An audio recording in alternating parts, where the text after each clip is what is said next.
ero in difficoltà.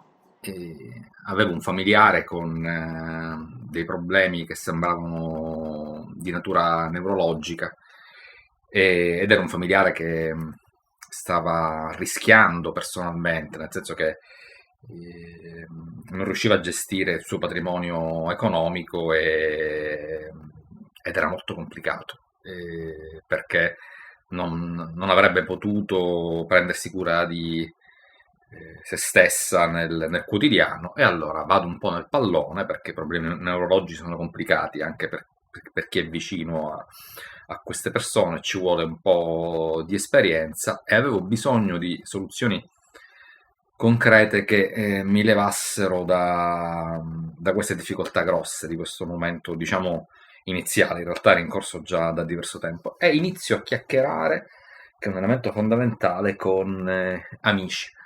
E in particolare ricordo una telefonata con Lorenzo Perone, che mi piace citare e salutare, e ringraziare in questo caso, che mi racconta di questa fantomatica, per me, amministrazione di sostegno. Era una parola che non avevo mai sentito dire, ma siccome capisco che tra virgolette c'era anche un po' di qualcosa di legalese tra virgolette in questa parola e avendo l'opportunità di averti dalle persone care ed essendo tu diciamo appunto un avvocato non solo tu mi confermi ascoltandomi sugli sfoghi di quelle settimane mi confermi che era una delle possibilità quella di attivare l'amministrazione di sostegno eh, sul familiare in difficoltà, ma ti metti in gioco, cioè decidi, ok, vediamo cosa si può fare. Devo dire, Gerlando, che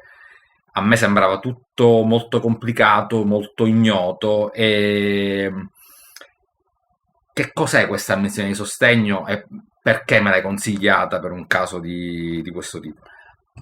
L'introduzione dell'amministrazione di sostegno risale al 2004, quindi ormai sono 20 anni che ha questa legge e la sua funzione è quella di tutelare, dice proprio la legge, con la minore limitazione possibile della capacità di agire, ed è importante questa dizione, cioè non è un soggetto che è incapace, quindi bisogna limitare nella maniera più adeguata, diciamo così, la possibilità di agire, a secondo appunto le necessità, quelle persone che sono prive in tutto o in parte di autonomia nell'espletare quelle che sono le loro funzioni di vita quotidiana.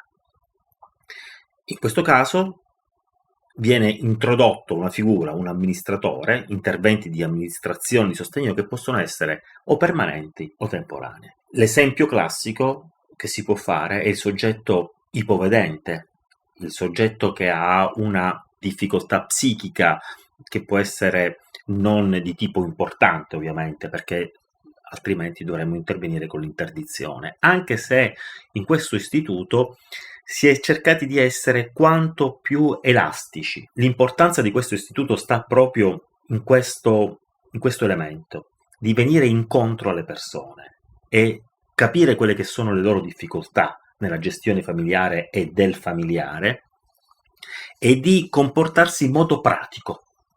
Vi sono stati dei casi, Andrea, nei quali, tutto sommato, l'intervento da effettuare era quasi un'interdizione, però si è preferiti non essere così aggressivi in una limitazione della capacità di agire del soggetto, capendo il contesto in cui il soggetto si trovava, e anche molte volte anche per esigenze di celerità per apportare determinate soluzioni. Esatto, ti interrompo soltanto per dire che una cosa per cui ti ho chiesto aiuto è che io avevo bisogno il prima possibile di risolvere questo problema ed è una delle ragioni per cui l'interdizione, che richiede tempi più lunghi, l'abbiamo momentaneamente scartata. Poi purtroppo forse nel futuro ci dovremo tornare Ecco, su questo tema. E poi l'altro aspetto che è un tipo di intervento che tu mi hai detto sin dall'inizio ha un impatto sulla famiglia e io avevo bisogno anche di questo tipo di impatto, non risolvere un problema del mio familiare, ma risolvere la gestione complessiva e il benessere di tutte le persone coinvolte.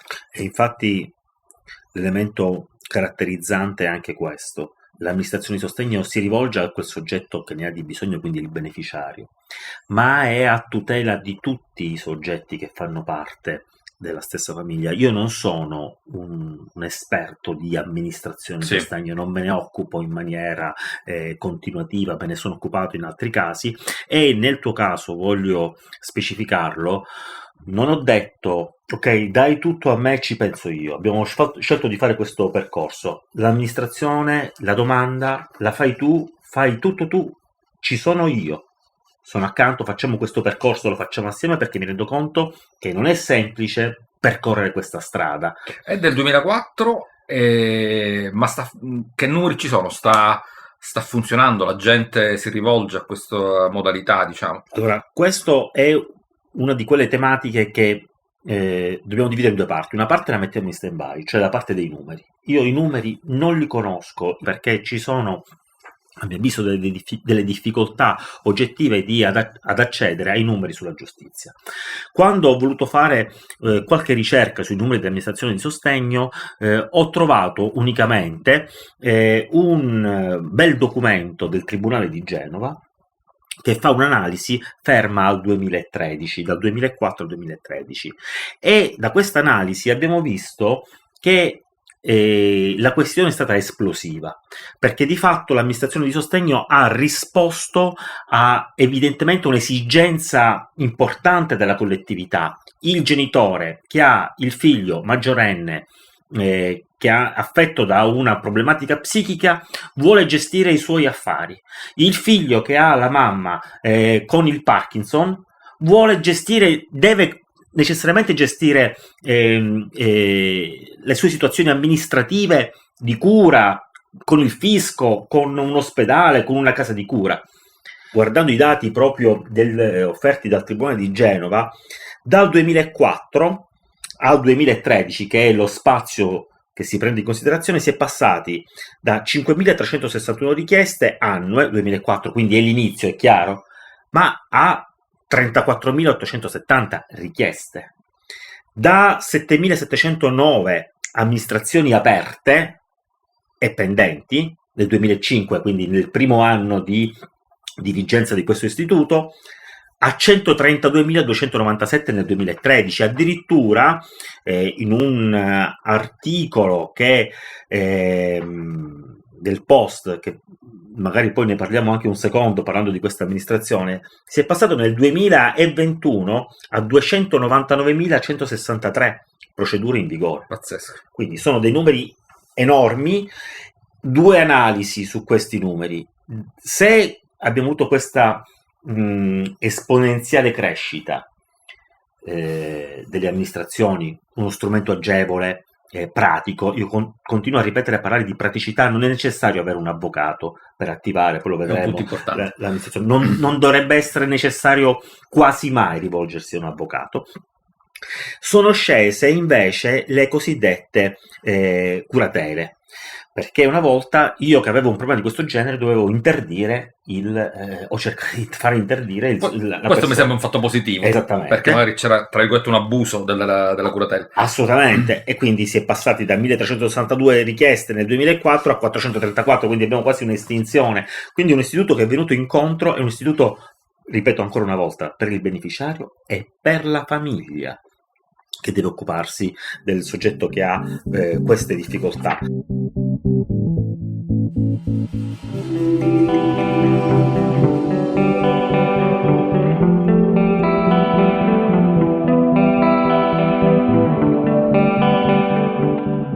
È chiaro che accanto a questo, e veniamo all'altro discorso di questo interessante articolo del Post, peraltro dell'anno scorso. Sì, lo metteremo in sinossi, noi cureremo sempre in questo podcast una sinossi ricca. Perfetto, e questo articolo diciamo così, ha evidenziato due punti fondamentalmente: casi di uso strumentale dell'amministrazione di sostegno da parte di familiari per appropriarsi dei beni del congiunto in danno dello stesso, ma anche in danno degli altri soggetti appartenenti al nucleo familiare, e ciò a prescindere dall'entità del patrimonio. Sono cose che capitano sia con grandi patrimoni, ma anche con piccoli, medi, anche esigui patrimoni, piccole pensioni.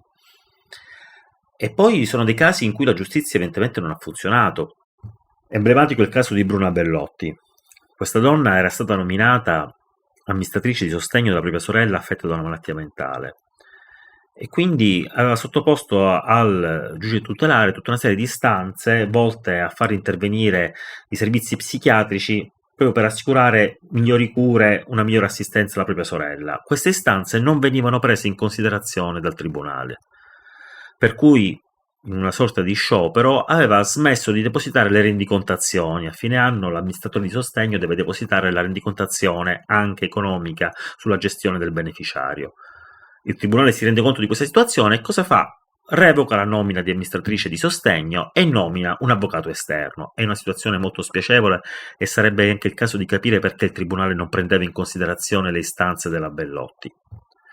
Infine l'articolo denuncia dei casi nei quali si è sottoposti ad amministrazione di sostegno a propria insaputa.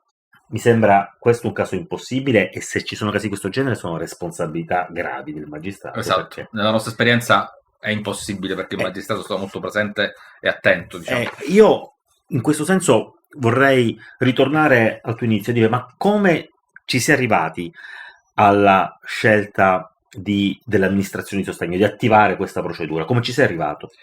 E allora, come dicevo, ripeterò spesso in questa puntata, informarmi, parlare con te, ma parlare con altre persone che hanno avuto esperienze simili è stato fondamentale. Essere pronti e informati e attivare a valle di tutto questo la procedura. Una cosa che tu mi hai consigliato dal primo giorno e che io mi sento di consigliare come esperienza vissuta, perché poi è andata a buon fine. Tu mi hai sottolineato di informare tutti i familiari, nel mio caso siamo pochi. Ho informato essenzialmente mio fratello, informarlo e farlo diventare parte attiva, cioè in modo tale che le scelte del familiare per cui chiedevamo l'amministrazione fossero condivise, che fosse pure informato il familiare, in modo tale da arrivare davanti al giudice tutelare pronti con una documentazione corretta, diciamo autoconsistente, che parlava per noi. Con le idee chiare su cos'era questo istituto, quindi cosa si poteva fare e non si poteva fare. Esattamente, noi avevamo subito avevamo la necessità di avere un impatto sulla possibilità di gestire per conto di questo familiare il suo conto in banca, era la cosa più evidente, le sue spese, poi chiaramente le sue tasse, il condominio, tutte quelle operazioni per cui era necessaria una scelta. Quindi ci siamo informati e ho abusato di te, nel senso che non sono andato a cercare sul web, perché una cosa che a me è capitata personalmente è che sono andato un po' io in difficoltà personale, non ero grandemente lucido e facciamo questa puntata per dare anche qualche consiglio di natura concreta, perché la mia sensazione è che come me ci sono centinaia di famiglie con queste difficoltà e ti chiedo, ma se avessi voluto fare tutto da solo, formalmente è una cosa che si può fare da solo, non serve l'avvocato, ma ci sono dei documenti, dei siti internet da cui prendere spunto per dire ok, ho capito che la missione di sostegno è la cosa giusta da fare e quindi che documenti devo produrre? Cosa posso leggere? Cosa c'è oggi online? Allora, due cose. Uno, su questa procedura ci muoviamo su due binari. Un primo binario è quello di rendere le cose, dovrebbero essere le cose rese semplici perché accessibili a tutti. Volontaria giurisdizione significa proprio, fatto, la metto in maniera poco legalese, Vai. io vado davanti ad un giudice e chiedo di essere aiutato. Vado all'interno del tribunale concepito come non un luogo di scontro, ma come un luogo di incontro. E d'altro canto non deve essere semplicistica, perché abbiamo visto, come abbiamo parlato poc'anzi nell'articolo del Post, e bisogna evitare che ci siano degli abusi e venga utilizzata per finalità quantomeno non Dubbie, diciamo. conformi alla logica dell'istituto.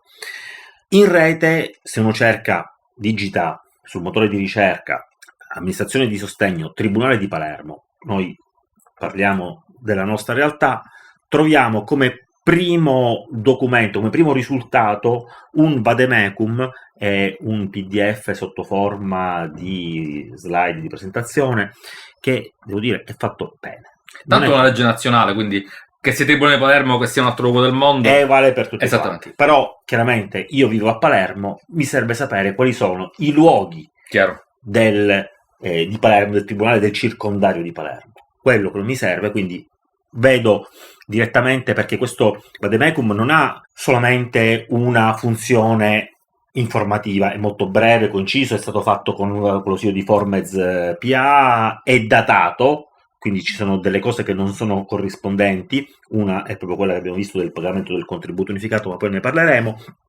e comunque parte bene con un vocabolario, cioè cerca di far capire al soggetto: guarda, ti scontrerai con questi termini.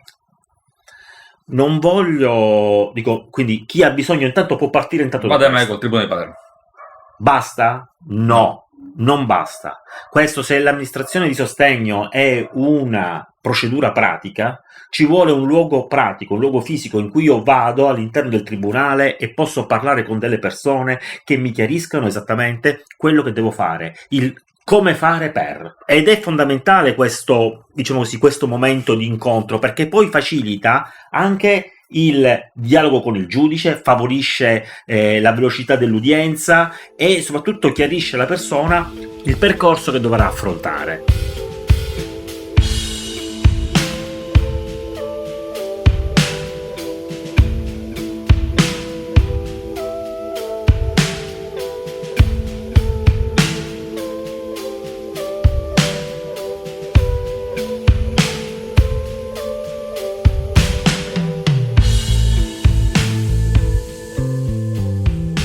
Già vi sono delle difficoltà pratiche per l'uomo qualunque nell'attivazione dell'amministrazione di sostegno. Poi queste vengono aumentate da un improvvido uso della tecnologia, dal pagamento del contributo unificato. Io su questo, guarda, noi pensavamo di parlare in una certa maniera, ma io ti dico chiaramente, tu hai fatto questa esperienza e io non sono voluto essere dai a me le carte e ci penso io.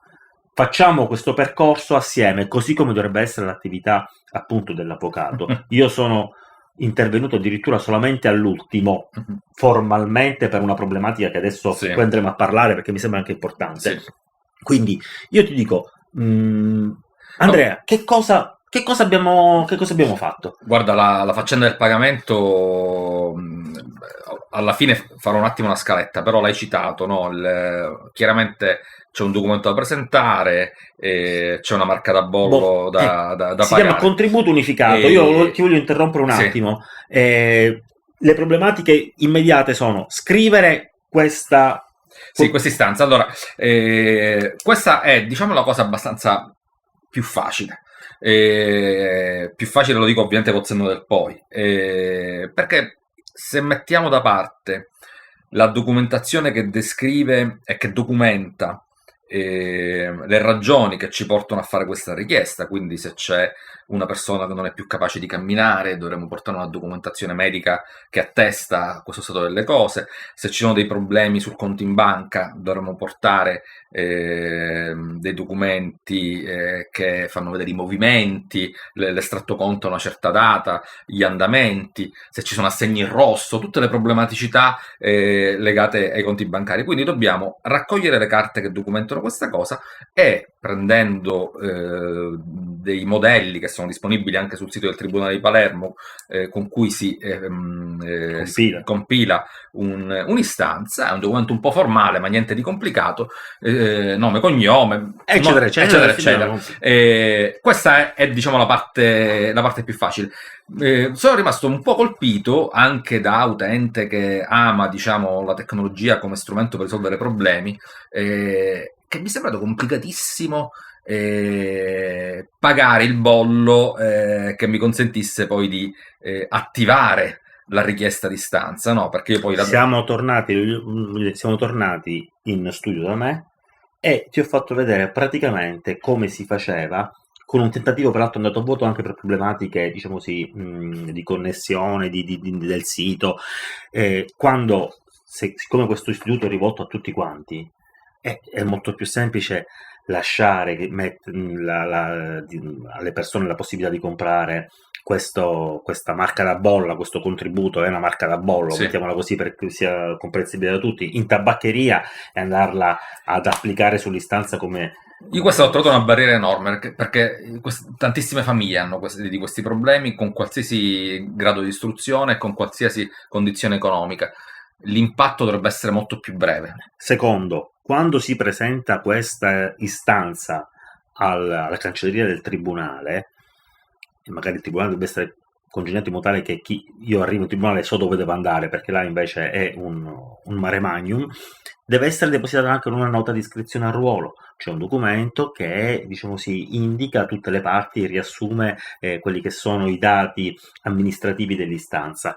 La danno in fogli malamente fotocopiati, noi l'abbiamo fatta in studio e questa nota di iscrizione al ruolo, ma c'è anche un altro elemento che ti volevo citare. Poi cosa succede? Ti danno un numero di ruolo generale, e come fai a sapere quando sarai chiamato? Allora, ovviamente... Quando la tua casa sarà chiamata, quindi dovrai presentarti in tribunale con il familiare e tutto quanto il resto. Allora, per questa valutazione io devo essere informato, no? Perché dovrò recarmi in tribunale con il mio familiare che sarà poi assistito dalla missione di sostegno, e ho scoperto, sempre grazie a te, che avevo almeno due possibilità. Andare in tribunale, in cancelleria, e chiedere informazioni Ogni giorno, ogni settimana, quando volevo, insomma. L'ideale probabilmente da un certo punto in poi ogni giorno, perché poi se c'è un appuntamento devo capire un po' come fare. Oppure, grazie a questo identificativo della procedura che mi viene consegnato in tribunale quando consegno il tutto, installarmi un'applicazione che metteremo poi in sinossi come dettaglio. Anche qui, da amante della tecnologia come risolutrice di problemi, ho trovato l'applicazione un po' scomoda, nel senso che, ok, non andavo ogni giorno in tribunale, ma ogni giorno me l'accendevo di mattina. Mi chiedo come mai non viene avvertito. Ad oggi non si possa attivare una cosa che so minimale, senza niente di complicato, ripeto, pensando a tutti i tipi di utenti.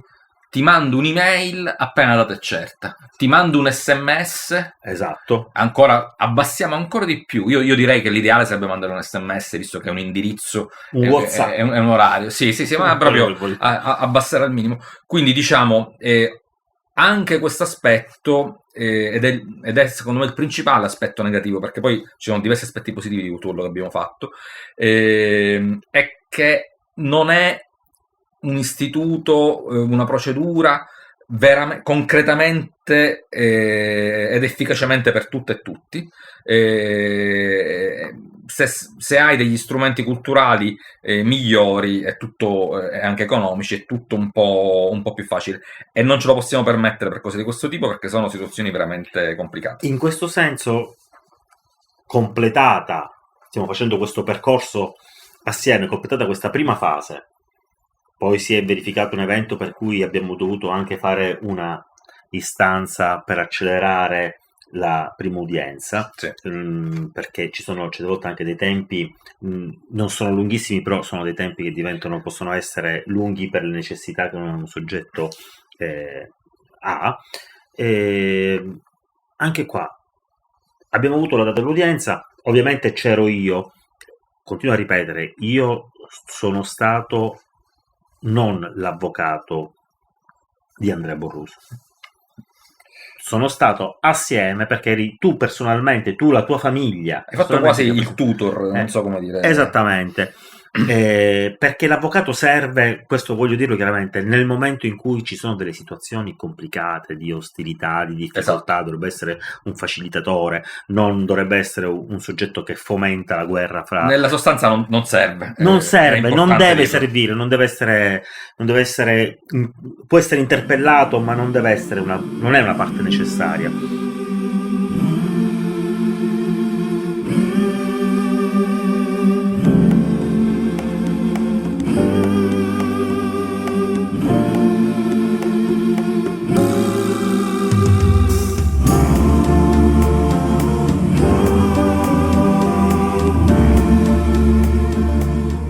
prima udienza, giorno dell'udienza, dalla mattina, quando devi andare in tribunale, cosa succede? Come hai trovato il tribunale di Palermo, i luoghi, le strutture? Allora, anche qui un altro elemento secondo me di barriera, un altro elemento su cui si dovrebbe lavorare, legiferare, secondo me è molto interessante, avrebbe un bellissimo impatto.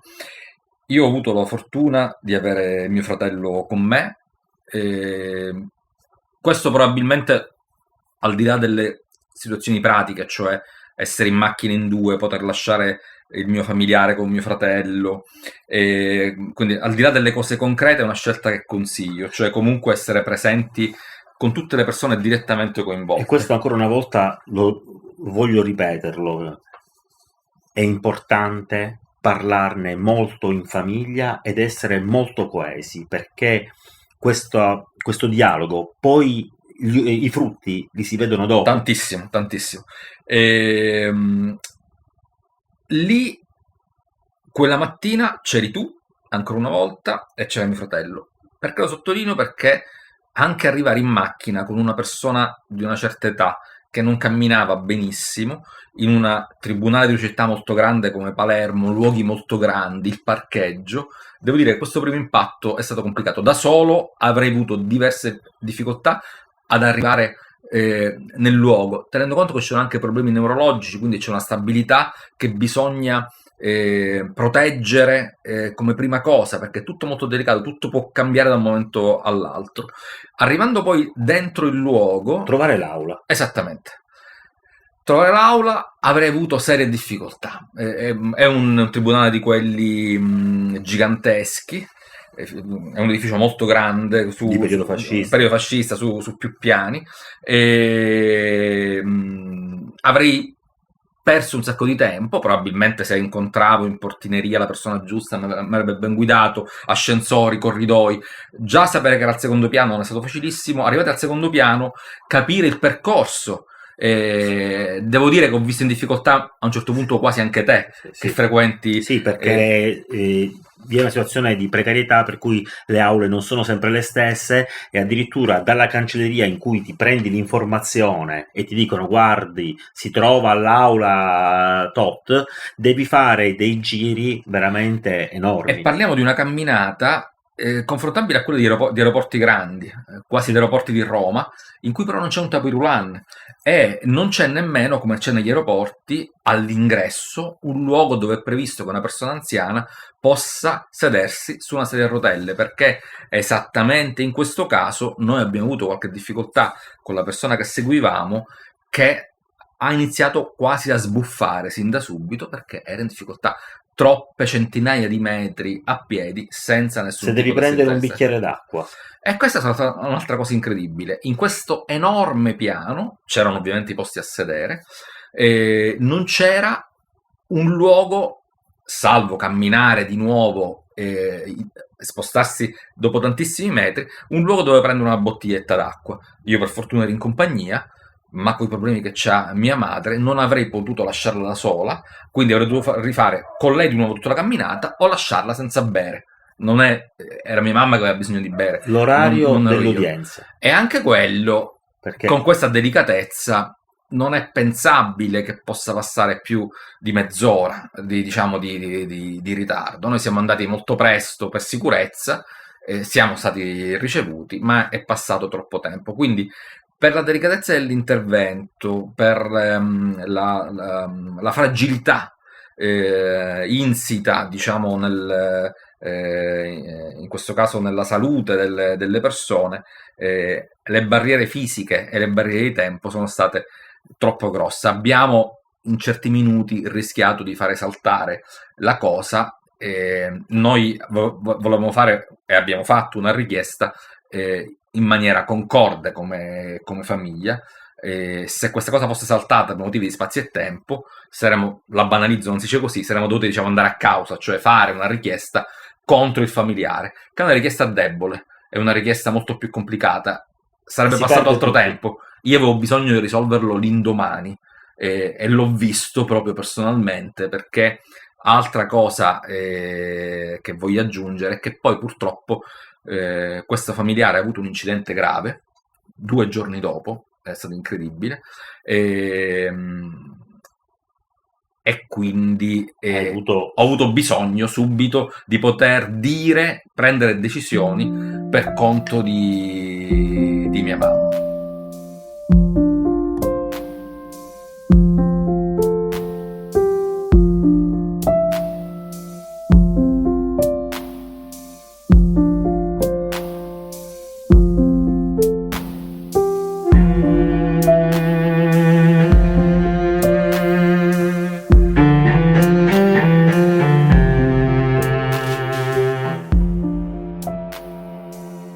come hai trovato il giudice?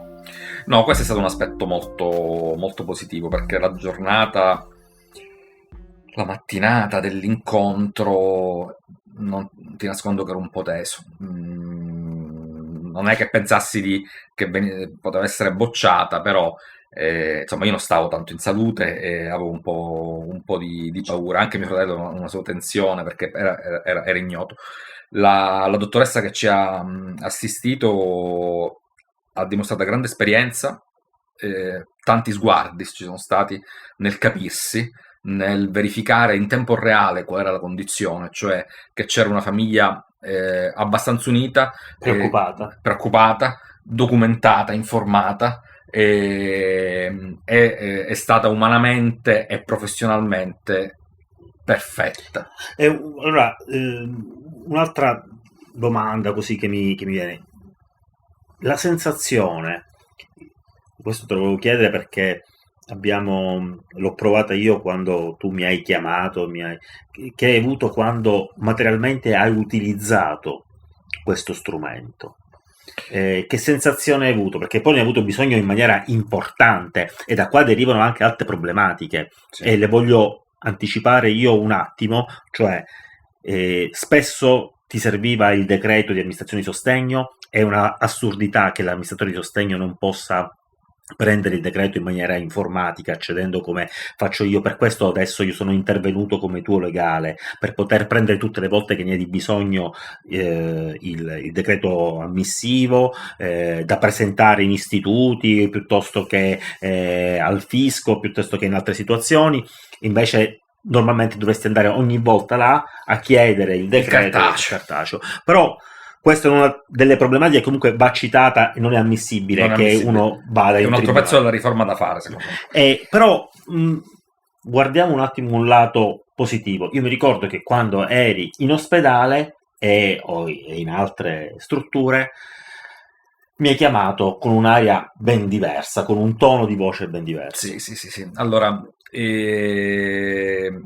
iniziato a respirare, cioè ho iniziato a sentirmi un po' meglio proprio le prime volte in cui ho detto: ah cavolo, lo posso fare io, questa cosa funziona, concretamente lo posso risolvere ora, adesso, posso stoppare questo problema. Mi è successo in ospedale, la cosa da quando sono stato nominato all'ospedale è praticamente negli stessi giorni. Formalmente il primo giorno in cui un medico mi fa una domanda per conto di mia madre, mi chiedeva l'autorizzazione a procedere all'intervento. Io ancora in quel giorno lì, in quell'ora esatta, non ero ancora formalmente stato nominato. Ho detto informalmente al dottore: abbiamo fatto la procedura, le posso fare vedere le carte, sappiamo già che è stata accettata, non le posso ancora mostrare la firma, che è avvenuto qualche giorno dopo. Il dottore mi ha detto: va bene, diciamo formalmente io non potrei procedere, però mi basta,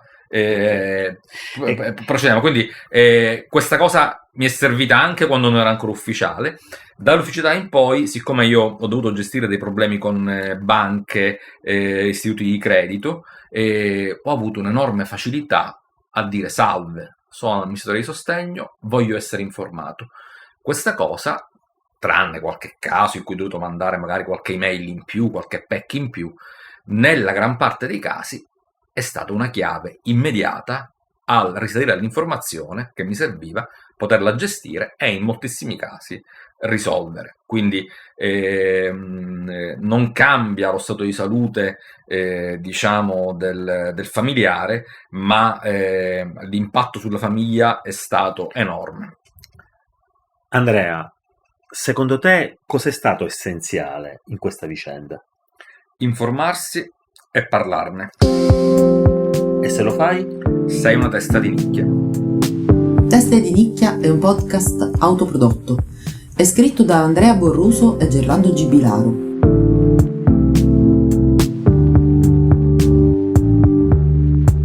La cura editoriale, la supervisione e il producer sono assenti.